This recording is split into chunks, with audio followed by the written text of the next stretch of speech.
క్షమించరాని తప్పు చేసిన వైసీపీ నేతలను దేవుడు కఠినంగా శిక్షిస్తానన్నారు తిరుపతి ఎమ్మెల్యే ఆర్ఎన్ శ్రీనివాసులు. అయోధ్యకు పంపిన లడ్డూలో మాత్రం కల్తీ జరగలేదని వారే చెప్తున్నారని, అయితే మిగిలిన వాటిలో కల్తీ జరిగిందని స్పష్టం చేసినట్టేనా అని ప్రశ్నించారు. ఇప్పటికైనా చిల్లర రాజకీయాలు మానుకోవాలన్నారు శ్రీనివాసులు.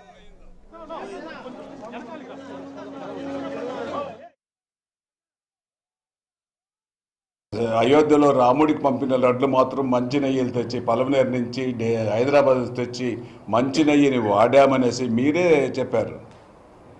మీరే ఒక్కసారి ఆలోచించుకోండి. మాకు అవసరం లేదు, మేము రాజకీయాలు చేసుకునేది అవసరం లేదు.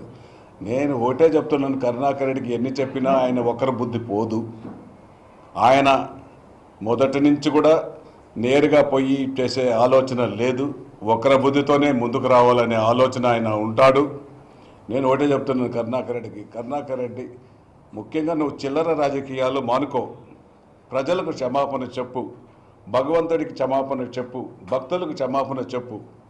ఇక మీదట స్వామి నేను చేసింది తప్పు,